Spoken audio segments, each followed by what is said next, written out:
asalaamu aleykum mbokk yeeg xarit yi maa ngi leen di nuyu bu baax a baax amaat mbégte présenté leen seen éphéméride du bés bi. Le temps passe vite comme ni ñu wax toujours 24 mars encore 24 mars 2024 tey jour pour jour le régime Macky Sall la basculé woon ci opposition finalement yu bëri soppeeku ci sunu réew tey bu nga soppeeku ne surtout en termes de pression coow wax xuloo xeex tëj yu bëri soppeeku fi bés bi di at sunu éphéméride yi nga nar a articulé si ñeenti xew-xewu démb xew-xew bi si jiitu ñu dellu si waat 24 mars 1964 boru moment bi nga xam ni bi war nañu inauguré grande mosquée de Dakar bi nga xam ni ñi ci jàppoon bu baax a baax mooy le royaume chérifien du le Maroc ci occasion boobu la Hassan II ñëwoon fii defoon benn visite de 4 jours commencé ko tey ci sunu réew ba li fa xew ñu tertu ko foofu ak prière bi nga xam ne fekkee woon na ko foofu ci grande mosquée de Dakar bu sëñ Abdou Aziz Dabakh d'ailleurs xalif général des Tidianes jiite woon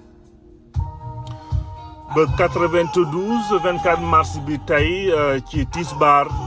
lu tiis xewoon foofu booru port camion citerne bi nga xam ne bi mi ngi amoon ammoniac bu waa Sonacos mujj woon foofu explosé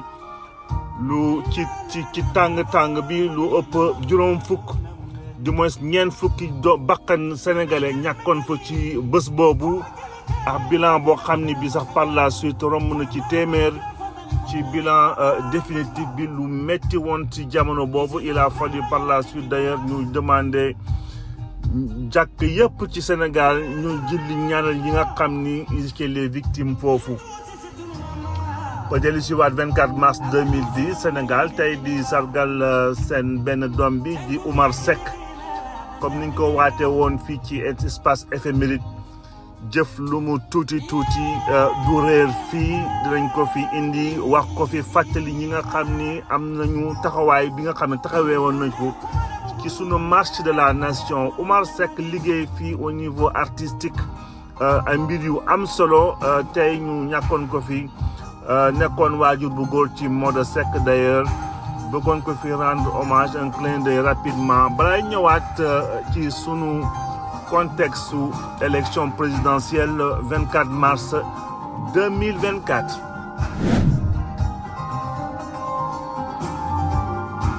Donc sans plus tarder ñëw ci sunu contexte bi 24 mars 1964 Sénégal bi mu jëlee indépendance am commencé di nouer partout ay relations diplomatiques noonu la ñëw gis lu mel ni Maroc nekkoon amoon taxawaay bu am solo ci Tidjaniya noonu le Sénégal décidé defar relation am ak Maroc aussi décidé defar relation am ak Sénégal 24 mars bi visite de 4 jours ci Sa Majesté le roi Hassan II visite de nekk boo xam ne nag nekkoon visite bu solennelle ci bés boobu Hassan II ñëwoon ñu amoon fa ay activités yu bëre akay bu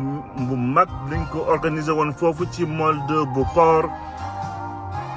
kii di Senghor prononcé fa ay kàddu yi naan le Sénégal vous accueille avec son cœur nous ne gâchons pas notre joie quand le Maroc est parmi les États africains l'un des plus profondément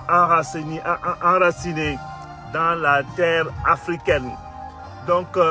Hassan II était vraiment le bienvenu jour boobu ñu bañ a fàtte lépp li nga xam ni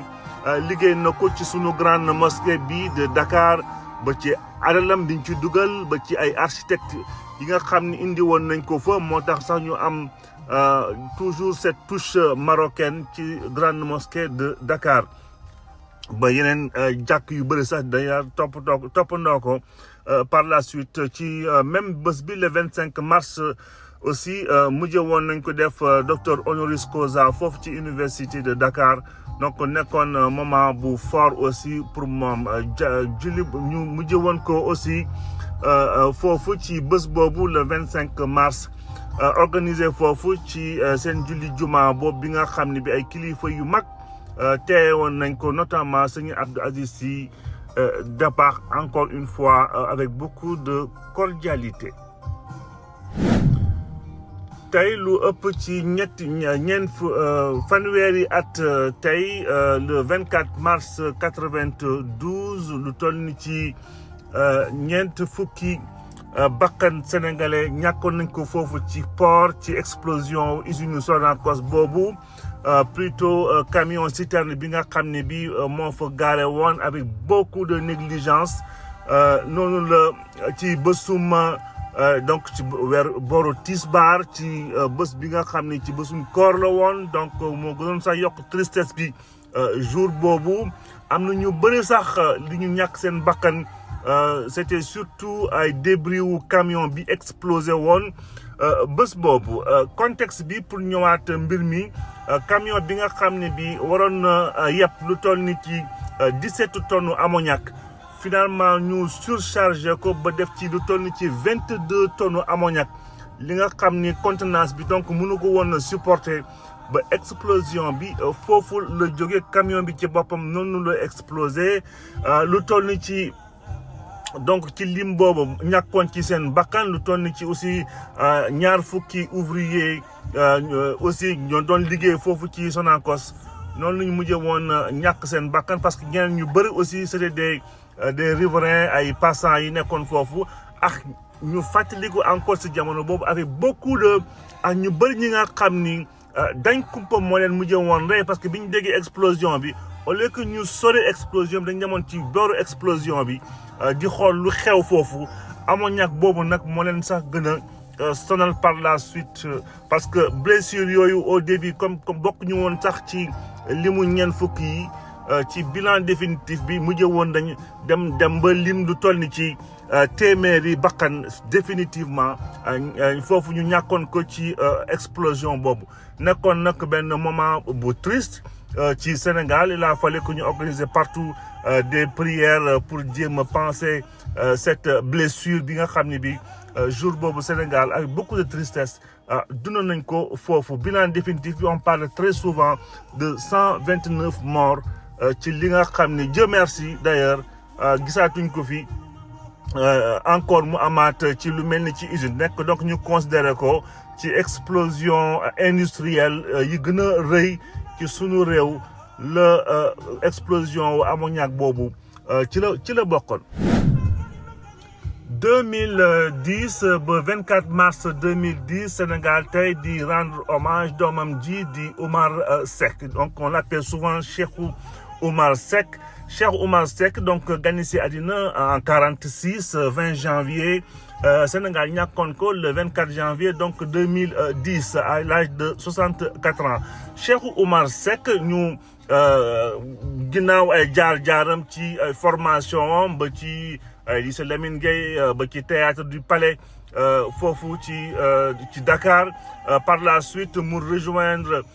théâtre des nations bu Paris ak centre dramatique rue Blanchot bu Paris Cheikhou Oumar Seck pour ne pas dire Oumar Seck noonu la ñëwaatee nekk pensionnaire théâtre national Daniel Sorano ci direction wu Maurice Sonar Senghor ci contexte boobu nag de décolonisation on parlait beaucoup ci affirmation culturelle de l'Afrique ak activisme culturel donc forcément activisme culturel boo ko déggee mooy jéem a reprendre toutes les grandes figures muy ñoom Albouri muy ñoom Lat Dior yëpp jéem leen décomplexer mettre leen en valeur ci cadre théâtre bi li nga xam ne ginnaaw xeex bi jeex na wante danañu def tout pour que ñi nga xam ni ñoo nekkoon sunu ay jàmbaar sunu ay héros ñu indiwaat leen fii wane seen njàmbaarte ak li nga xam ni taxawoon nañ ko ci sunu réew ci jamono boobu donc moo taxoon donc mu nekkoon quelqu'un d'engagé ci ay au niveau artistique en 69 d'ailleurs noonu la demoon jouer foofu ci rôle de Samba Lambé Penda ci l'exil d'Albouri de Cheikh Aliou Ndao noonu la ci festival panafricain d'Alger joué incarné na fi aussi Lat Dior dans le cadre de Ñaani Bagna en 1986 dugg na ci ay production yu bëri ba ci Clando bu William Mbaye Gelawaar bu Ousmane Sembène Déwénati bu Diayna Gaye ba TGV ba Bayar dans le rôle de Namur. En 1998 aussi joué woon na fi pour Radio Sénégal ci ay émission yu bëri normalement ci Festival mondial des arts nègres aussi waroon na fi incarner le roi Christophe l'incarnation du roi Christophe wante finalement la ñàkkoon na bakkanam 10 jours avant inauguration monument de la Renaissance. Donc bëggoon ko fii def un clin d'œil parce que ñu bëri xëy na commencé woon nañ ko fàtte ak lim fi liggéeyoon bu baax a baax di dikkaat fii tey di ko fi rendre hommage ci li nga xam ni def na ko ak grand prix yoo xam ne amoon na ko ba ci Afrique lu mel ni Cameroun en 98 ak grand prix président de la République des arts en 99 chevalier ordre national du mérite et officier de l'ordre national du Lion. Le temps passe vite donc tey la woon bésum Diomaye Diakhar Faye 24 mars 2024 donc élection présidentielle sunu réew 54,28% pour Bassirou Diomaye Faye topp ci Amadou Ba 35,79% ñëpp ñu ngi dellu si waat encore ci contexte bu bouillonnant boobu à quelques jours ci seen libération finalement Sénégal vivre alternance bi nga xam ne bi daanaka on peut dire que sax plébiscite la élection daanaka amul woon parce que c'était limite un référendum pour ou non la continuité donc pour ou non la continuité ki ñu jàppoon ni xëy na moo gën incarné moo nekkoon camp wu Pastef notamment d'ailleurs je pense que képp koo xam ne mënoon na ko incarner jour boobu plébiscite bi Diomaye am ñëpp di nga facilement di nga ko am bés boobu tellement que les gens étaient fatigués des années de stress des années de pression ñëpp même ñi nga xam ne sax nekkuñu woon ci victime directement bëggoon nañ ci jeexal pour que Sénégal nekk tourner encore cette page nekk ci beneen situation de paix et de tranquillité donc loolu moo expliqué par ailleurs quelles que soient les stratégies ou bonnes ou mauvaises des autres participants loolu moo expliqué woon d'ailleurs seen ay résultats lu mel ni Khalifa Sall 1,56 ak yeneen ni ay Anta Babacar Ngom 0,34% extra ay résultats yi nga xam ni daanaka sax jarul sax di analyser ba suba parce que limite du woon élection mais c'était surtout un référendum où benn risque bëgguñu woon ko jël jour boobu pour mën a créer ay situation de hold-up électoral ci second tour ou bien ay calcul yi nga xam ni dans le dos des Sénégalais il fallait que dès le premier tour mbir yi leer nañ comme ça en finir définitivement avec le régime de Macky Sall noonu la mbir yi demee woon tey donc Sénégal vivre benn air bu bees benn nouveau souffle bi nga xam ne bi ba tey aujourd'hui on ne peut pas dire qu'on n'avait pas fait le bon choix di jeexalee fii tey sunu éphéméride di ba ëllëg di ñaanal ñëpp ba suñu jàmm ëllëg incha allah et bonne semaine à tout le monde.